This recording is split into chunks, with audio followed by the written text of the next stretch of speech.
That's the representation that a lot of people think of when they think conservative. Yo, all the white people are like, this is just not true. This Bro, he is racist. kind of looks like he got a perpetual crying Jordan face. Bro, that's spot on, though. That's good. Ruslan. Let's get into this. is Poor people shouldn't have kids. This is one of those moments where like it starts out reasonable, and then it just goes further and further and further and further and further off the rails. Okay. So Dr. Phil's having this conversation called the procreation debate. Is it smart to have children? Now, I think children are a huge blessing. I think children oftentimes, there's no optimal time or ideal time to have children. You're never financially ready. We were all children. We were all children once. point. And At one point, I did identify as a child, yes. yes. And I think sometimes, not all the time, but I think sometimes children will actually wake people up to like, what am I doing with my life? That was definitely the case when I had Levi. But this was hilarious and went off the rails really fast. Okay. I don't believe that poor people should be having children. Having children when you don't have money creates more problems for the kids and society at large. And let's be honest, it's the middle class and more importantly, rich people that are now responsible for paying for poor people's children. I know it's an unpopular truth, but I believe that every person should pass a test proving that they're income worthy prior to having kids. It's a false narrative that's being sold to people. Pause it. Okay. Point one, I believe everyone should pass A test to say you're income worthy.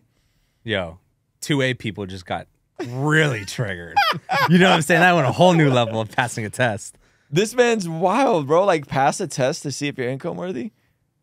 That's crazy. And now It's we're like taking out a loan. Yeah. Hi, I'd like to take out twins.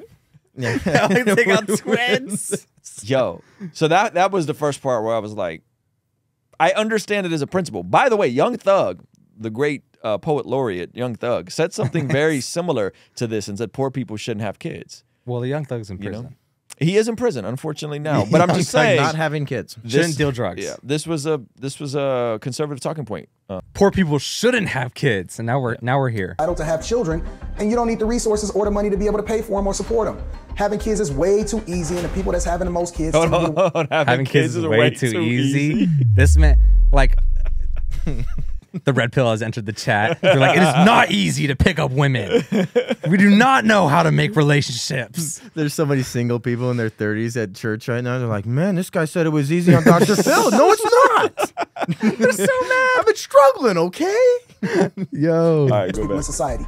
I think it's irresponsible, and just because you don't like it, don't mean that it's not the truth, and you're not entitled to have kids just because you can. Well, okay. What do you Well, okay. feel is an appropriate income for families wanting to have children? Well, it depends on where you live in the United States, right? First. But more importantly, I think that it is important to acknowledge that the people that have the majority of the kids are the ones that shouldn't be having kids. And then that becomes a burden on the people that actually have resources, which we then start to say, take more resources from people that have. And then we become a socialist society where we start to pass out more resources and then we babysit. We make our teachers become overglorified babysitters instead of being able to actually teach. Because if you've grown up in the environments that I've grown up in, even though we had resources, you realize that most of these environments and teachers and these kids become latchkey kids and they don't have the resources. And then you take into consideration that inflation is at an all-time high and it's becoming more and more expensive every single year in order to give a kid the resources that they need in order to be able to thrive. This man identified the problem and had a horrible solution. Yes, exactly. This is exactly what it is. You know, it's like, I guess we've been saying the same thing with the whole minimum wage debate and the welfare state debate, but and then it sounds like Bill Gates, where it's like population control kind of situation where it's like, this is, you're saying there's one thing that we can kind of agree on, and then you're also going with the elites here, and then it's just like... Well, let's be honest, the government just prints money. Right? Like, they're not literally taking money. So you're saying the welfare state is... From your taxes and giving it to poor people. Our budget hasn't been balanced. Our federal budget... when was the last time our federal budget was... Does Biden use every dollar? Balanced. Like, no, that's the deficit, right? Like, there's an annual... There's a debt, and then there's a deficit. So to pretend, like, we have a balanced budget, and there's actual money going from middle-class families to poor... Like... We were way over budget every single year for a variety of reasons. Well, then we'd say, like, money's being taken away, and is it actually going to... The argument would be inflation. That's the problem. Like when you print money, you cause inflation. True. You know, so like he's right in his assessment, but it's also like that's not how our system currently works. Not saying it's good or bad. This is not how it actually plays out. Yes. They punch numbers in, bro. Do you think this guy actually believes this though, or is Dr. Phil like? No. Hey, I know you kind of got this idea, but what if we made it crazy? Let's flesh this out. What some if more. we made a clip for YouTube? No. The clip is coming. Okay. The clip is coming. Oh, we're not even at the soundbite yet. No. We haven't even gotten there. I don't know how we much haven't more of even this I can gotten do. there. Cue up Nick Fuentes. It's coming. Oh, yeah. On this? Oh, yeah. I think that's the most important thing we need today. Hundreds of millions of couples are denied their right to not procreate. But you were mentioning how's that? go ahead. How are they denied that right? They do not have the contraceptive services, reproductive health services that they need. Those are not provided. Pause it. I love Did you just read his lower third? What did it say? Says humans should naturally become extinct. Reproductive health service. Wow. That's his lower third. Says the man who's literally about to go 6 feet under in a few years. Yeah. He's like, you know what? Now that I'm at the end of dying my life and I lived a long, happy life, I think we should all go. Kind of looks like he got a perpetual crying Jordan face. Oh, man. Bro. Like he's just locked into place. Oh my gosh, that's spot on though. That's good. You may not know I make music, but I got a new song coming out. And there's something I need you to do, but first, I want you to hear a snippet of the song. I went from being a porn addict to sharing the gospel with a porn actress who was criticized for being low status by the same OnlyFans who treat us so lavish. I'm confused. I swear y'all thought he did doing podcasts, hot takes. He still can rap. Now, in order to get this song to the top of Spotify, I need your help. I need you to click the link below or go to RuslanToTheMoon.com and pre-save this song. What is a pre-save? It means that this song will be added to your library to remind you to listen to it the day it comes out. And it also tells Spotify's algorithm that millions of people need to hear this song. So help me promote Christian music that contextualizes the gospel and will help change lives by going to RuslanToTheMoon.com or clicking the link below. Oh, they got me with the dramatics. You knew that a moment cannot be static too soon. Ruslan. I think we should all go extinct. I will be honest. I don't know if people can't get free condoms. Like maybe there's certain neighborhoods, but I would just say that's a stretch to say people can't get free condoms. Yeah. I feel like people could get free condoms. I grew up rather poor, and we always had the Vista Community Clinic where anyone could walk in at any time and grab a handful of condoms. So that's kind of a stretch to me. And we could touch on overpopulation here in a minute. They need, those are not provided. And maybe people should supply their own, but they can't afford it because they're having more offspring that they can't feed. Where's that? Just about everywhere.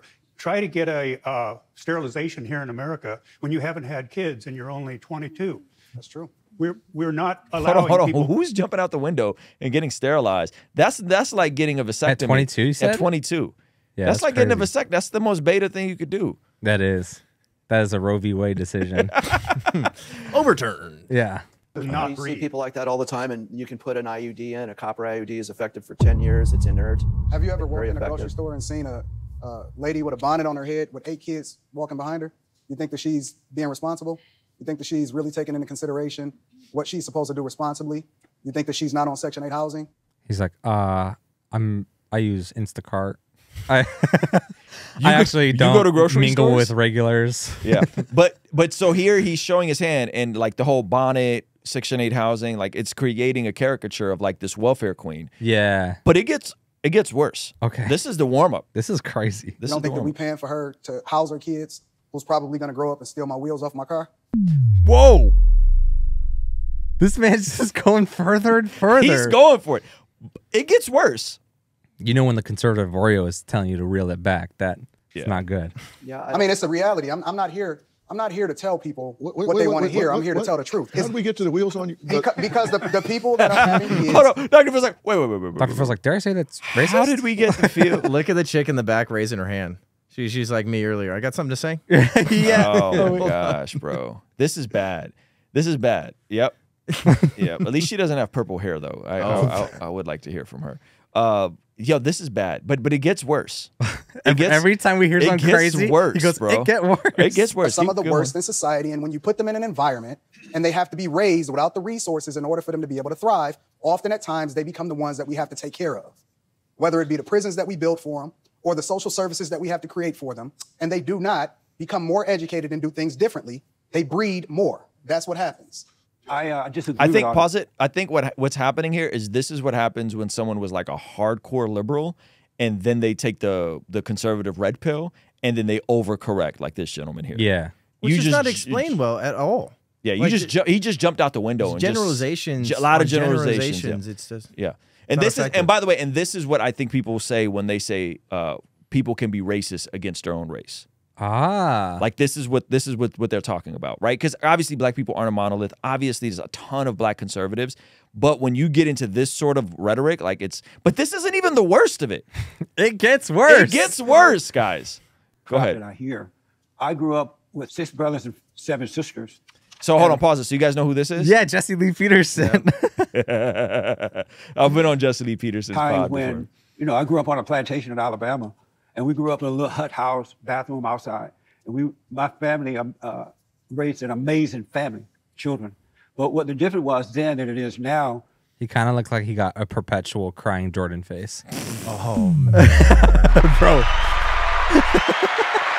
Like he's just locked into place. Oh, my gosh. That's spot on, though. That's good. Beta! It's got to be like the distance of his eyes. I don't really know what it is. Is that before you had babies, you got married. So you have the father and the mother in the home. And while the father was out earning a living, the mother was watching over his children.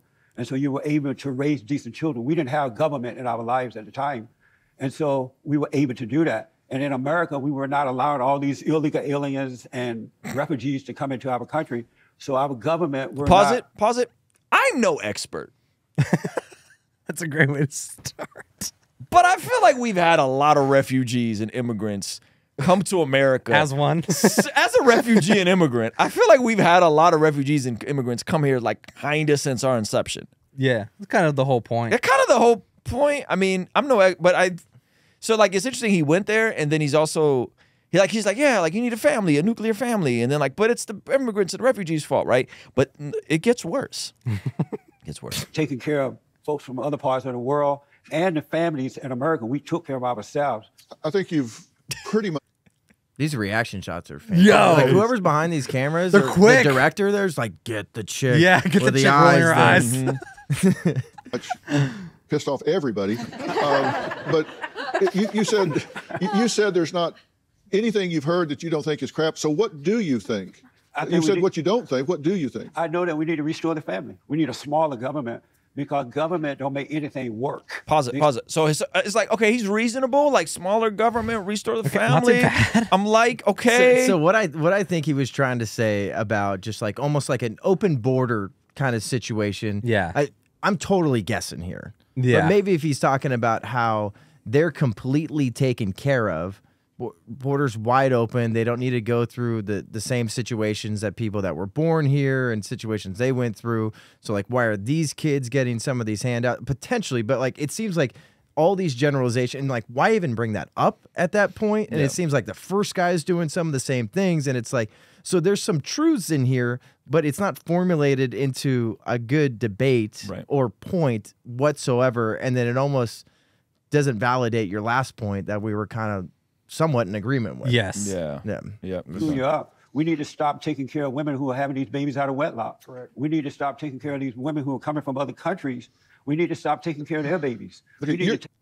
That's interesting. Is Jesse Lee Peterson claimed to be Christian? Yeah, but that's a whole nother can of worms. Yeah, but that's like a very clear Bible verse. Like no matter how conservative you are, you understand you got to care for the widow. I don't know who that guy is. Oh, respect. I don't know. That's a good thing. Yeah. That's a good thing. Do you want to explain it or not? Nope.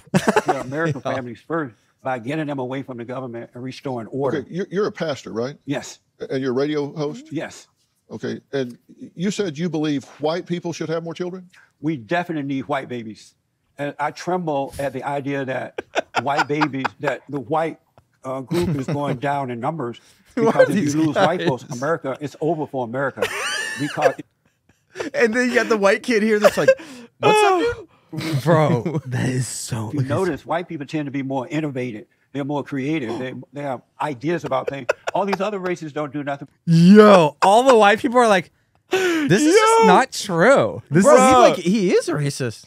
Yeah, you're bringing that stuff up. I'm like, I don't know these guys. I can't wait to like hear like, whoa. Look at Dr. Phil's face. Yeah, pull it back though. Pull it back, bro. This is what I'm talking about. Like, so this is again. This is where you just jump all the way out the window. This is him channeling his inner Nick Fuentes. Like this is racism towards your own kind. Bro, we are looking at Kanye literally 40 years from now. Yeah. This is Voice crazy. is blown, On everything. Dr. Phil, not wearing a mask. Yeah. White folks, America, it's over for America. Because if you notice, white people tend to be more innovative. They're more creative. They have ideas about things. All these other races don't do nothing but destroy.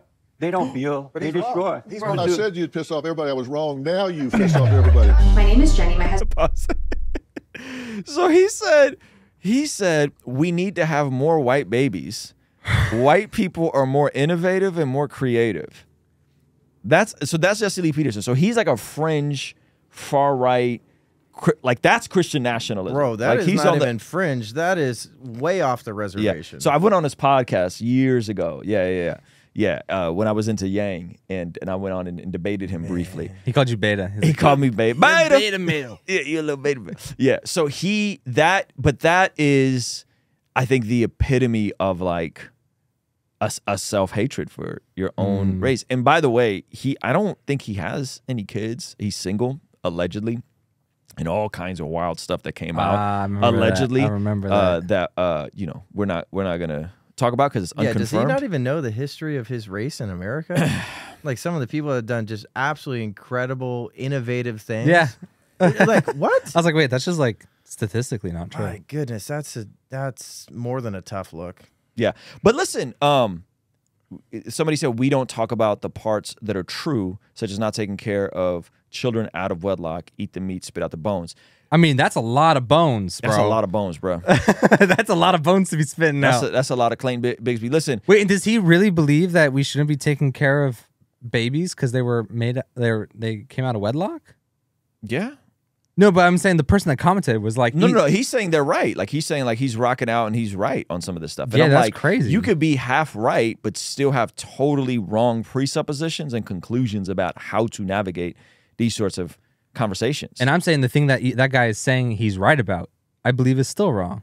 Yes. I still believe we got to figure out a way to take care of like kids. Right? Like, isn't that kind of whole like true religion is to care for the orphan? Yes. That's what I'm saying. I'm like, practicing Christians adopt at 2.5 the rate of non-Christians. Yes. Practicing Christians. So the whole like. We definitely need more marriage though. We definitely need more marriage, but like we have a crisis of single parent homes and the nuclear family being destroyed, but we also have a lot of people that are willing to step up and adopt, but it just makes it way more complicated and creates way more red tape. Yeah. You know, and so I think he's trying to like make a point so harshly that you're not factoring in any of the nuance in these things. Yep. You know what I mean? And I'm not saying nuance is like a license to do whatever you want, live however you want. That's not what I'm saying. I'm saying that it's a holistic approach. Like you need skills, you need training, you need information, you need inspiration, you need people that look like you that have made it.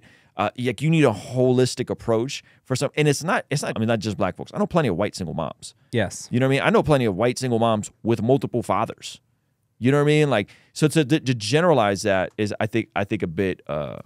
I think that's a bit wild. It's a little bad. It's wild to me too that you can have everything's just black and white too. There's no conversation about the Hispanic community. There's nothing about the Asian community, the Indian community. I mean, you talk about America. Well, he did every single race is here. Yes. So I mean, Jesse Lee Peterson said all the other ones are being destructive. So he addressed everybody. Jeez, that's crazy. That's crazy. He just threw them all in. I'm pretty sure he has an interview with Nick Fuentes somewhere. Oh my! You bet. Gosh, I Google it. Let's see. I put money on it. I put money on it. But that's the representation that a lot of people think of when they think conservative. Is like a Jesse Lee Peterson. They don't think Thomas Sowell. They don't think someone that sits down and has a very coherent and logical argument for their position. You know what I mean? They think of Jesse Lee Peterson. They think guys. But like Nick Fuentes is somebody that you'll listen to certain clips and it's like what we just watched right there and be like, oh yeah, that's true. And then he'll go so radical in the next point. Yeah. And it's like these people, it doesn't mean because they're totally crazy that they aren't going to say some truth every once in a while. But like, what's the foundation and the backing to it? You know, what's their end goal here? Yep. Like, totally. I just go back to like the early church. The early church would rescue babies, Roman babies that were discarded from the river and take them in and raise them as their own. Yeah. Right. And that's driven from our worldview of being crafted in to the children of Israel, like to the people of God, right? Like we were crafted in. And so like, and then James, the brother of Jesus, very explicitly, like true religion is to care for the widow and the orphan, right?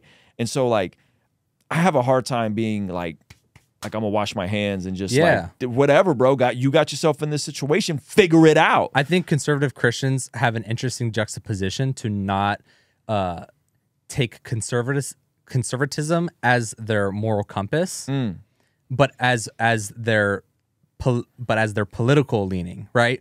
So you can have like if you're a Christian, you understand what the Bible is telling you to do. You actually have if we're gonna go political, a little socialistic responsibility, like to care for the widowed and the orphan, to be generous, to be, you know, there's even there's just deep callbacks to you know, Jewish culture of the year of Jubilee and handing everything back to the land, and everyone gets to start over again. Like there's this weird juxtaposition. Like every 7 years. Yeah, every 7 it was years, like that. And so it's like there's this weird juxtaposition where a lot of people go so hard at conservatism as their moral compass, even though they're Christian, that when they're like they have an opportunity to kind of be open-handed to somebody and be helpful, that they go like, no, they should have picked up from you know, they should have picked themselves up by their bootstrap, have a valuable skill, get out there. But it's like as a conservative Christian, you know, you have this responsibility to understand, okay, I don't think it should come from the government. I think it should come from me. It should come from, like, should come from my choice. It should come from the church. It should come from the community and provide those resources. And I think people easily swing the opposite, where they go so hard. Welfare in the first place, the church didn't step up. Right. Exactly. The church has been apathetic and in so many ways. We just sat back and like, we're selfish people by nature. And it's also we're sinful people, and we have not stepped up. And then the government's like, well, we're going to fill in here. And the church is like, oh, great. So that's something that's off our plate. That's not the way. But still at the same time, you know, Christians outgive. Like you're talking about adopt. They outgive and out-adopt way more than any other demographic. So there still is a lot of great stuff being done. But the fact that we're in this welfare state at this point is because the church hasn't stepped up. There's definitely a bigger portion of Christians that out-adopt and give a lot more. It's just not the majority. You know, like I don't know if the majority, like, because what's the statistic? It's like 5% more. They adopt at a rate of 5%, and then non-Christians adopt at a rate of 1%. It's 2% versus 5%. Okay, so 5% of Christians, 5% of practicing Christians adopt. You know, should be more than that. And that's what I'm saying. That's what I'm saying is that like and obviously huge responsibility. There's all the finances of that. There's a lot that goes into that. But at the same time, it's like, you know, if that was more, we probably could alleviate a lot of those the government things. So while we do out-adopt, that's great, you know, and that shows that, I think that shows that like the Christian perspectives and the moral compass that Christians live by is substantially more effective than non-Christians, as they adopt at like a rate of 1%, right? But that being said, if that went up to 15, 20%, and we really figured that out, it could alleviate a lot of problems. Well, that's what I was saying is like, I think the best course of action in our conversation earlier to alleviate some of these social ills is if we build our lives in a way where we can potentially, at a specific season in our life, bring in someone. And then there's like, 1 out of 5 Christians I know have adopted someone or been a foster parent. Or right. And take somebody in. I think if 1 out of 5 Christians did that, I think that that would drastically alleviate some of this like social stuff, you know? And then too, it would change the next culture of people. right? Because like you grow up and it's like, yo, I don't know what y'all talking about, but like Christians did a lot of really dope stuff when I was a kid. You know what I mean? And they still do, but imagine if it was such a high, if it was such a high scale that people were like, well, we don't really want to cancel the Christians because we actually need them to, or like almost a practical, you know, hit the bottom line. If we hit the bottom, affect the bottom line, they're like, well, we actually want to act like we are. It's like being a large donor to a nonprofit, but we're a large donor to the country. And then people are like, okay, well, we don't really want to cancel the Christians because they do a lot for us. I think it comes down to there's like, what's the root of the problem? So I know a lot of us, we did yard work when we were kids. Yeah. And if you're going to go and just weed whack a little bit, you're cutting off the top, but the root's still in there. The root of the problem is how we have just completely disregarded the gift of sex in culture. And you've talked about hookup culture all the time. So now it gets to a point where it's like babies are aborted based on inconvenience the vast majority of the time. That's just the truth. And then when it comes to like, well, I can have sex whenever and it's not really a gift, I can take advantage of this person or I can allow someone to take advantage of me, and you lose the significance of it. Then you have kids and then you throw them into the adoption centers that a lot of people, when I was outside the Supreme Court when Roe v. Wade was overturned. And there's people out there just like, well, I don't trust the adoption centers at all or anything. Like there's a lot of people that don't, but you're trying to say, what's the other option? Just killing them? And it's like, oh, well, you know, some people are working, so it'd be better if they just didn't have a kid. So we need to get to the root of the problem here is how we view sex in general and relationships. And then from there, we'll probably have less kids that are going to adoption centers. We have more kids that have two parents in the household. And we have more people that are hopefully understanding what marriage is about between a man and a woman has got established it. And it's like we get to the foundation of this. We have uprooted something that is destroying our society and destroying kids in general. And then we can move on from there. And I think the church needs to start having a little bit more of these conversations. There are people out there, there's great churches, there's great pastors, there's people like you, Ruslan, and Zach that are having these discussions, but it needs to be a little bit more, what's the problem? How do we get to the root of it? We're the church. We're supposed to be there. Government shouldn't be the one to take care of this. It's a disaster when the government does. Totally. Yeah, I would agree. And I think that's why I prefer small government, because I just think they're highly inefficient at most Man, things. You're so conservative now. It only took like, what, 45 minutes into the stream? This is easy. It's inefficient, you know? And so if it's inefficient, then we have to bridge that gap, because there are people that legitimately need services. Like, so we can't ignore, like, there's people that are going through stuff. There's people that have been, experienced stuff, been actual bona fide victims, and they do need services. And so to kind of ignore that, I don't think is very, is helpful either. So, Hey, this clip is from our daily after party stream. If you enjoyed it, consider signing up for our Patreon community for only $5 a month, where you get access to the replays of our daily after party streams, as well as the uncut extended versions of our podcast, Discord access that's private, and a discount code for our merch store, only $5 a month. And ultimately, it's the best way to help us contextualize the gospel of Jesus using media, podcasting, and of course, YouTube. The link for that is in the description or in the pinned comment. I promise you, the perks are amazing. You should get on there. It's only $5 a month. I'll see you over there, all right? Peace. And it said that Simeon blessed God.